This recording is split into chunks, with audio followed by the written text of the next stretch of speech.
thank you for having us here today. And of course, we are very delighted to receive the Sustainability Awards a few weeks ago. And also happy to share a little bit more in details about our work at H&M Group in the global level, but also in the Philippines. The sustainability work at H&M Group at the global level, but also at the end a little bit more specifically about H&M in the Philippines. H&M Group, we are actually a family of 8 brands, and we have stores in 74 markets and e-commerce in 52 markets. When it comes to the Philippines, we have H&M. We just launched COS, and we also have Monkey since not too long ago.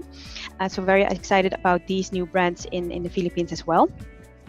And going a little bit back on the history. So H&M has a long history already way back in 1947, where it was founded by Erling Persson. And he had a very simple business idea, because at that time, fashion was actually tailor-made and something that only a few people could afford because it was quite expensive. So his idea was how to make fashion available and affordable to many people.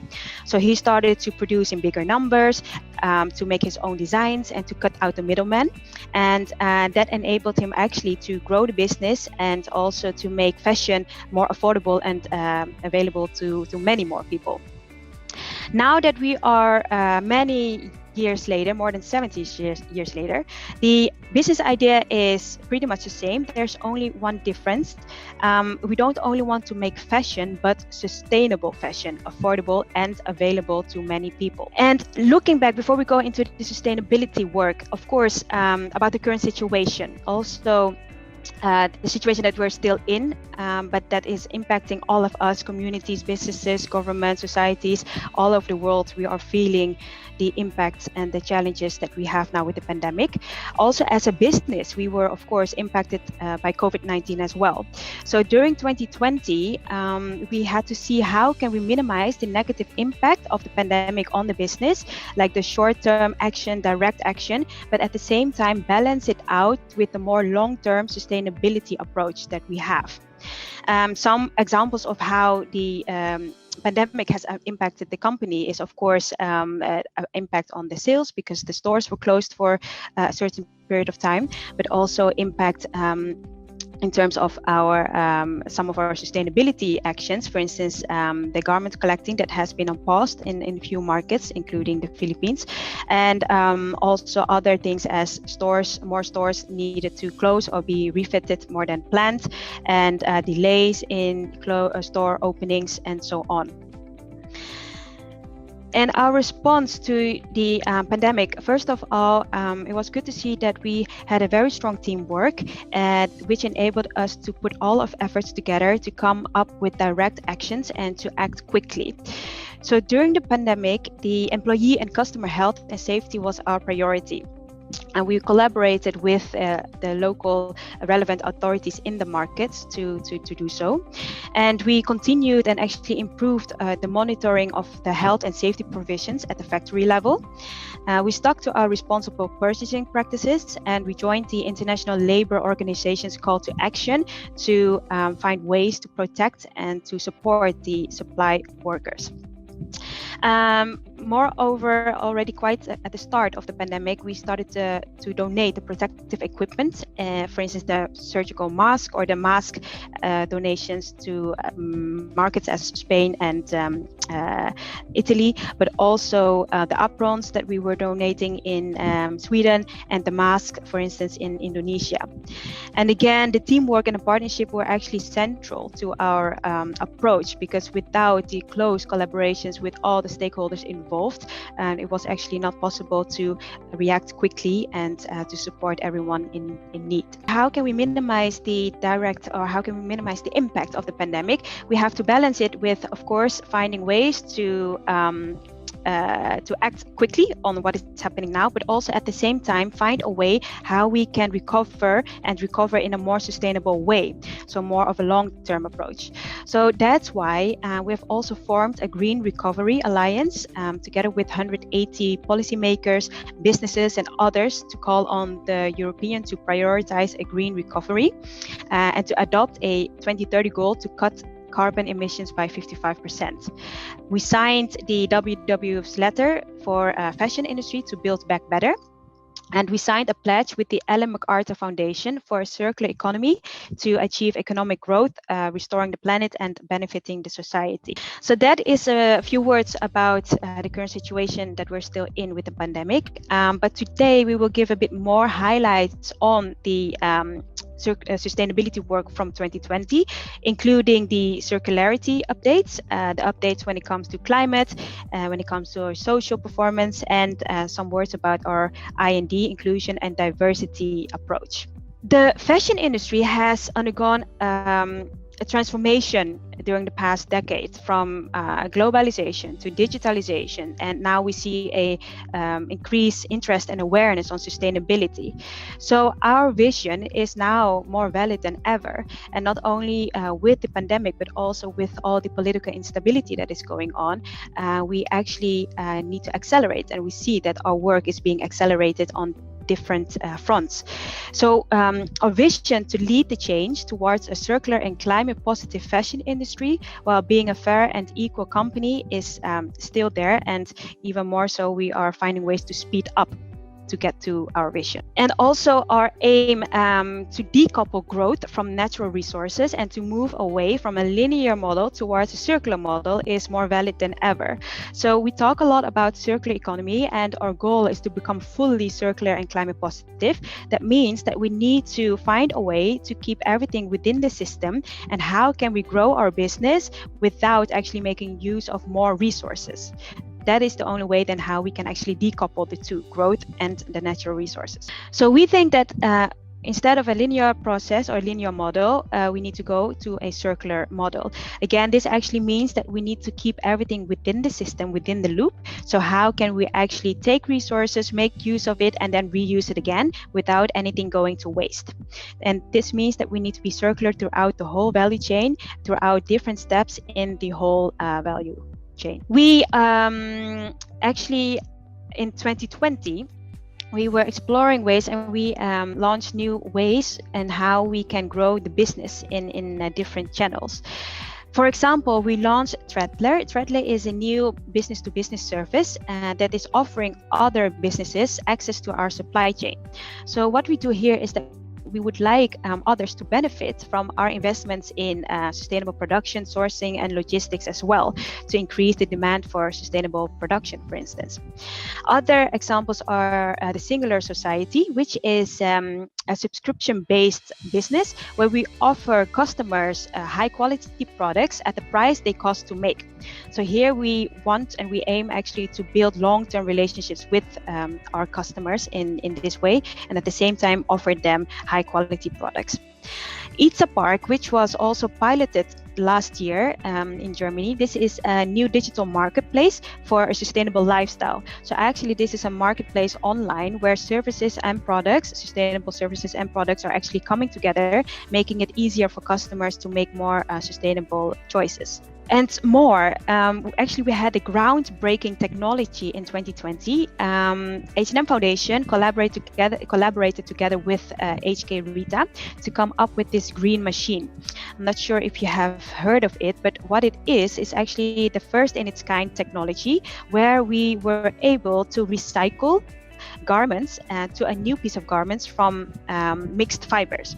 So the challenge normally is that if we want to recycle, if you have a piece of garment made out of mixed fibers, for instance, out of polyester and cotton, it was very challenging to separate the different fibers and turn it into a new piece of item. With this machine, there's a hydrothermal technology being used where the different materials, different fibers have been separated and then turned into new fiber and into a new piece of clothing. This was launched with the collection at Monkey. Monkey is one of the 8 brands that we have, but this shows us how far we can get already with the technology nowadays. The question is then, of course, how can we scale it even further? Another example of a technology launched in 2020 was our loop machine. Maybe you have heard about this as well. Actually, this machine is live in one of our stores in Sweden, where a actual unwanted piece of garment is being used and used in the machine to turn it into a completely new item. So this was also a way for customers to see in real life what the value is of unwanted items. And this is also a reminder that we should not throw away our garments or items if we don't want them anymore, because it can be still of value towards others, for instance, or it can be turned into something new and something valuable. Also, the first to so H&M was the first to launch the Circulose at this scale and to make it into a commercial product. So Circulose is a product together with actually invented by Renewsol, one of our partners, that is made out of cotton from post-consumer cotton waste. So here also we want to have a circular approach by using cotton waste, and turn it into a new piece of item. And the collection has been quite a success, or at least the Circulose material. So that's why we entered into a new partnership of 5 years with Renewsol, so that we can actually include Circulose in millions of items throughout the group. So moving on more specifically towards circularity. When we talk about circularity, if you remember one of the images at the start, it means that we need to become fully circular throughout the whole system and throughout the whole value chain, including the different steps. It means that we have to have a circular approach when it comes to our products, making sure that the products that we are making are long-lasting and that they are durable, but at the same time, the use of materials that are more sustainable. And aside from the products, it also means a circular supply chain. So the way how we are producing the garments and the products and the product flow has to come and has to be in a circular way. And lastly, it also means that we need to include the customer journey in our circular approach. Because if you remember the image at the end stage, it was the use and the reuse part. And that is also where the customer plays a big role. So instead of throwing garments away, how can we actually reuse them again, rewear it, upcycle it, repair it, but also just reusing. But before it comes to the stage of recycle reusing, the question is how can customers make use of the garments as long as possible, so that we really increase the lifespan of the products. The use of materials is a very important component in becoming circular and climate positive. So an example is that we want to make use of more sustainable materials. When it comes to cotton, in 2020 we have reached already the 100% recycled or other sustainably sourced cotton in our assortment. So, for example, if you would go to H&M in the Philippines, you would see that our cotton is indeed from other sustainably sourced or recycled cotton. When it comes to all the fibers and all the materials, we have reached a level of 64.5%. So 64.5% of our materials now are recycled or from other sustainably sourced materials. And out of the 64.5%, 5.8% is from recycled materials. So this still looks a little bit of a low number, but if you see in how it has more than doubled compared to 2019, it does give us an encouragement that we are on the right track, but now we just need to scale it even further. So when we talk about scaling it further, we see that there's a very important part of using recycled materials in becoming circular. So that's why we have set a new goal that by 2025, we want to reach 30% of recycled materials in our assortment. Aside from the more common sustainable materials as the organic cotton, recycled polyester, we of course also continue to explore and continue to innovate into new materials that are less common and that needs a little bit more technology. So we continued to test new materials in our Circular Innovation Lab, and we continued investments through our CoLab. CoLab is an investment arm from the H&M Group, where we are actually partnering up and investing in other companies to come up with more innovative and more technological materials. So a few examples of the new materials that we have included in our assortment in 2020 is the Made of Air. This is very interesting because this is a type of plastic made out of carbon emissions from the air. So it's a very high technology approach here, but it's literally, we have, for instance, the sunglasses from our Conscious exclusive collection, and that is a plastic type and literally made out of the emissions from the atmosphere.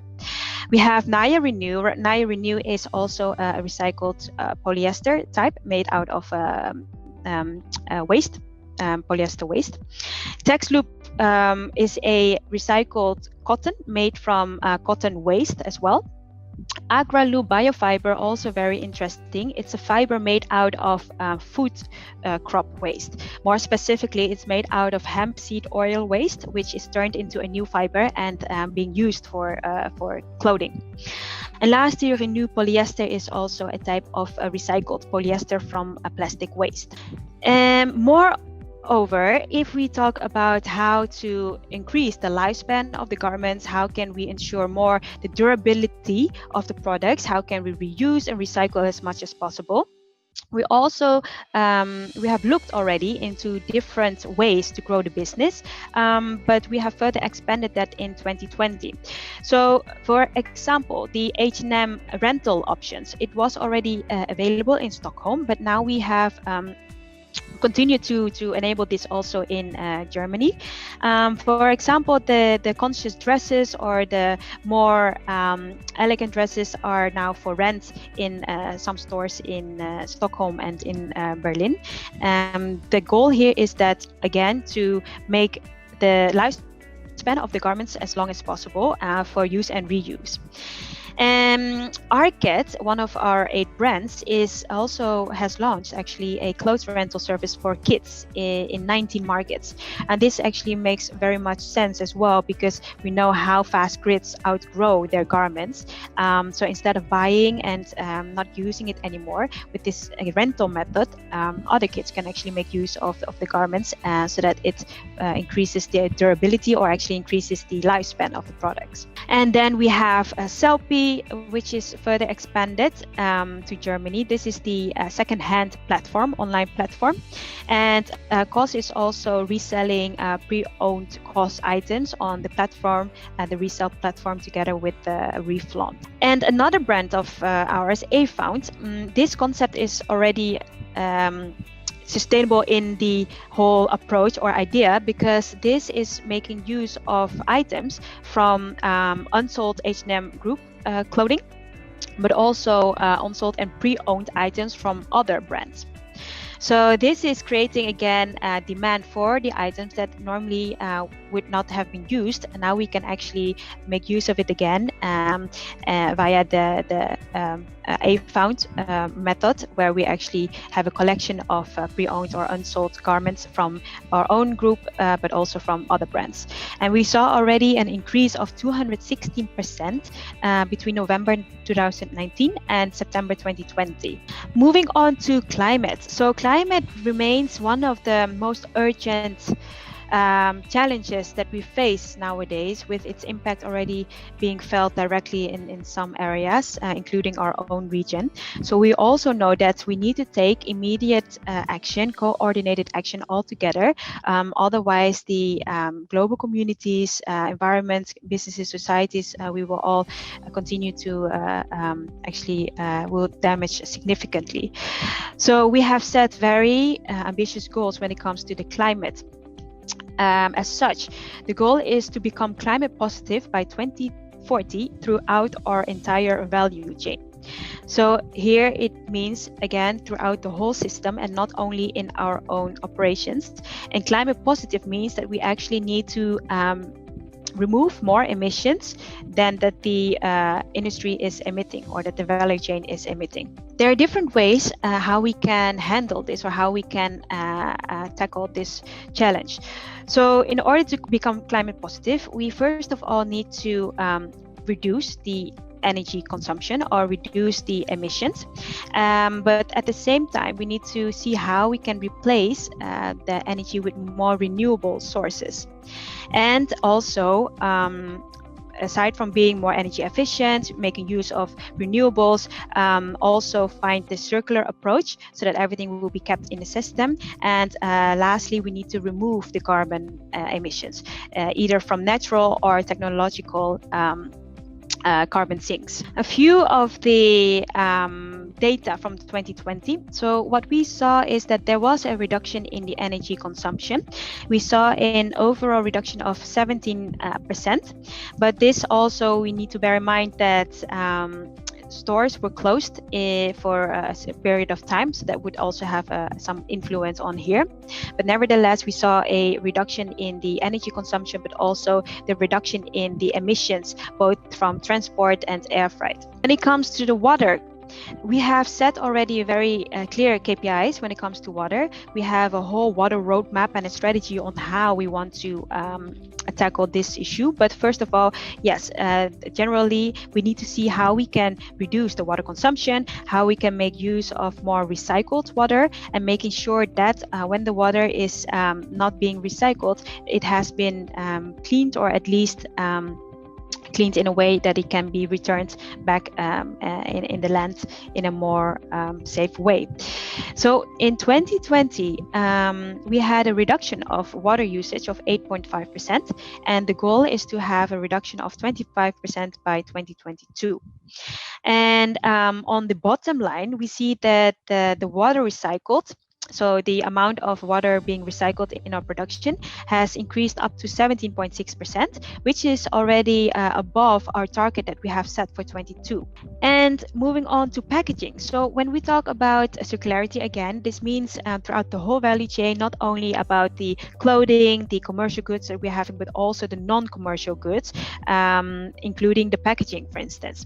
So we have a global commitment when it comes to the packaging that we're using and how much we want to reduce our packaging. So by 2025, the aim is to have 100% of packaging to be reusable, recyclable, or compostable. And we want to reduce the packaging throughout the value chain by 25% in 2025. And by 2030, the packaging that we use, it should be fully from recycled or sustainably sourced materials in 2030. And lastly, that by 2025, we should reuse or recycle 100% of packaging waste from our own site. Some of the highlights in 2020. So last year, we have reduced our total packaging with 14%, including a reduction of 24% in our plastic packaging. And what we also did is we started to phase out the single-use plastic hangers, which is comprising out of 59% of our total plastic packaging. And we started with the baby hangers. So we slowly want to replace all the hangers with the more sustainable and reusable hanger instead of the single-use plastic. And lastly, we also started the pilot for the polybags for our online orders, which is then now with the pilot of paper packaging instead of plastic packaging when you order your order via H&M.com. This is also comprising of 28% of our total packaging. So here we see a good potential also to reduce our amount of plastic. And fair and equal. So while we are working towards a fully circular and climate positive fashion, we want it to be happen in a fair and equal way, and we want to be part of an industry or a fashion industry that provides fair jobs and equal treatment for all. So that's why we are working very much on the human rights, on the fair jobs, and on inclusion and diversity. We are working with suppliers throughout different countries that are employing 1.56 million people by their suppliers. And with COVID-19, it actually has heightened the existing economical and social risk that the suppliers and their workers are facing. So we see here even more that we need to collaborate, that we need to work together even more to find a way to secure the suppliers and the workers from global events that are beyond our control, like the pandemic, for instance. We'll also continue to explore ways on how can we build a more resilient supply chain so that we can protect the most vulnerable people in the chain when needed. Some examples or some focuses is that during the pandemic, we increased our attention to the health and safety, the social protection and wage management, and focusing on securing responsible purchasing practices in our supply chain. So here as well, closely collaborating with the factories, but also with the local authorities and all the teams that we have within the countries. When it comes to securing responsible purchasing practices, this is an example of, for instance, when there were cancelled orders, that we were still sticking to our payments for these orders. Furthermore, we finalized our revised human rights policy, which was signed by the board in November 2020, and we used the United Nations guiding principles to revise our human rights policy. And we had training on remedy to staff in the national monitoring committees in our production supply chain, and all key construction, facility management and logistics staff have completed the human rights training. In 2013, we had shared our fair living wage strategy, but last year, 2020, we re-evaluated and reassessed our current fair living wage strategy with external experts to see if our strategy is still valid, up to date, and how can we actually improve and make more impact. There will be more updates on this later on within the year, but there are already some results that we have seen with the research from these external experts. So what we saw is that at the factory level, when there was a wage management system in place, we saw an increase of 2.8% on the average wage. And we also saw that when there was a worker dialogue program, there was an increase in the average wage of 2%. So in short, wage management system is basically that we implemented a system where it is more clear and transparent for the workers on how the wage is being calculated. So there was more connection between the performance and the actual wage. And when it comes to the worker dialogue program, that is actually just giving the workers a voice by enabling dialogues between the worker and the representatives, and that had already an impact on the increase on their average wage. Also, we saw that the presence of trade unions had an average positive effect on wages of 5.5%, and around 32% of our tier 1 suppliers have trade unions in place. When it comes to inclusion and diversity, so this is also a very important topic for our company, because we want to reflect and celebrate the diverse world that we're in. And also with all the events, the global events that we've seen in 2020, we see that there's still a lot of work that needs to be done globally to actually face the challenges when it comes to social injustice and inequality. Internally, we want to raise awareness on inclusion and diversity, and we want to raise awareness on unconscious bias, and we want to increase representation in our teams and our leadership teams.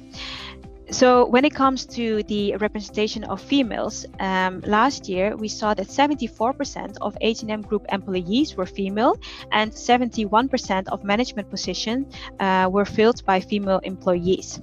This compared to 76 and 69 in 2019. For our board of directors, we had a gender split of 67 versus 33. So 67 represented by female and 33% by male in our board of directors. What is new is that last year we have set a new KPI for the female representation in our supply chain. So we want to actually also keep track and increase and improve the number of females in our supply chain when it comes to the worker representatives and also to the female supervisors.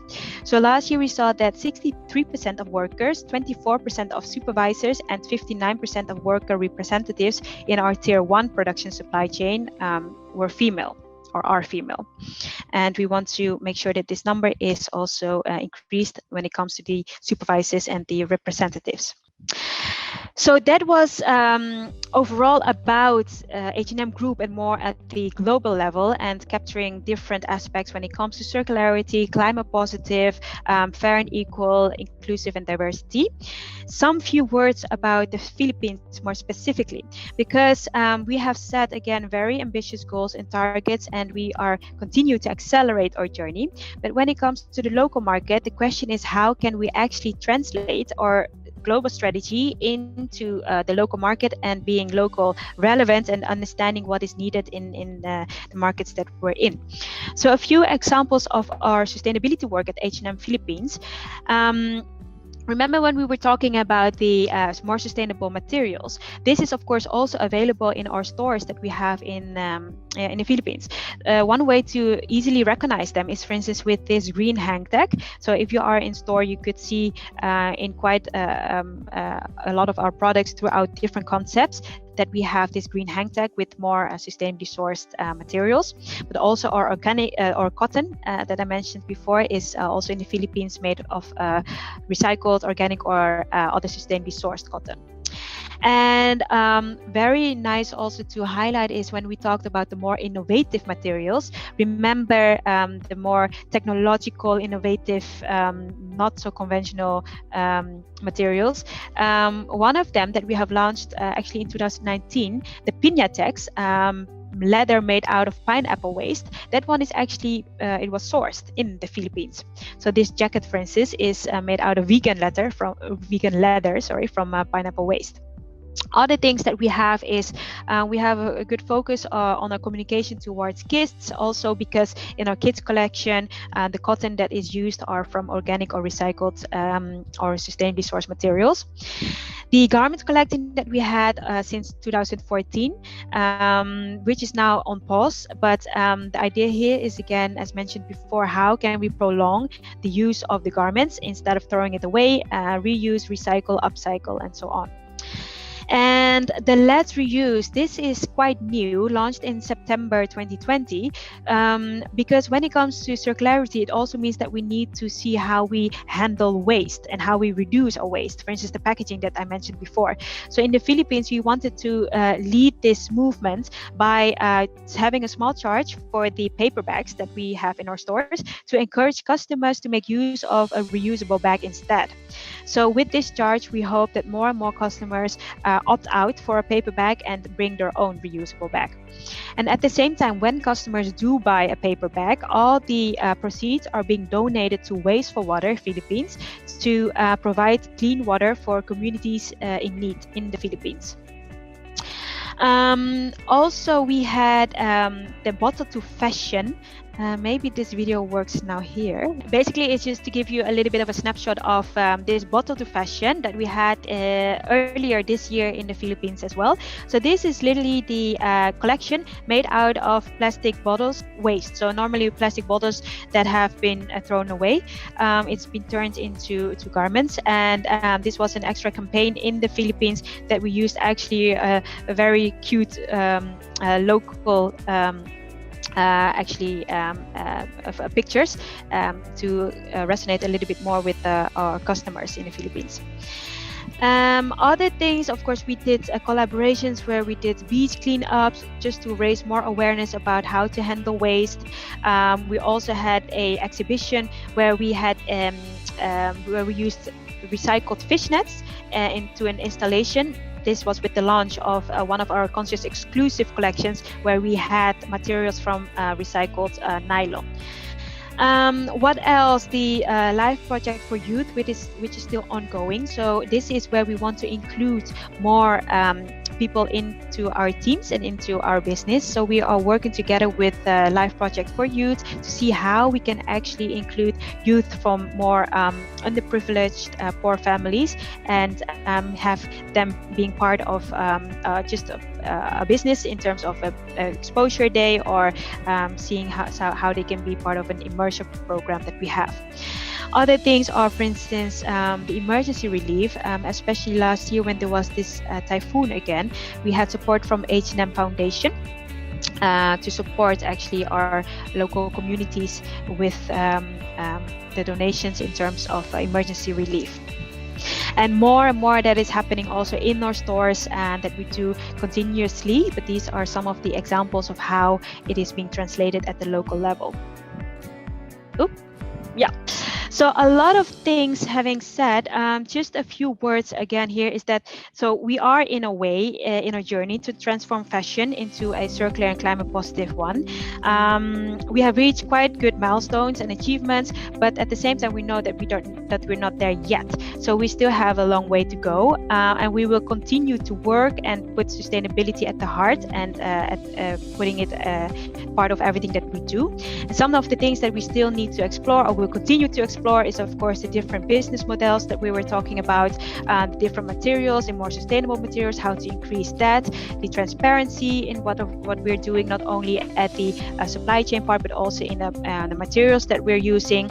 When it comes to the finalizing the fair living wage strategy that we mentioned earlier, when it comes to climate positive, setting a carbon footprint pricing, for instance, on how to reach the climate positive by 2040, more and more throughout the whole chain. So this is just an indication that yes, we need to transform fashion, and we are very ambitious and still having the vision to lead the change, but we also would need to collaborate with everyone. So we will continue to increase our partnerships with external stakeholders and other stakeholders to get there in our vision.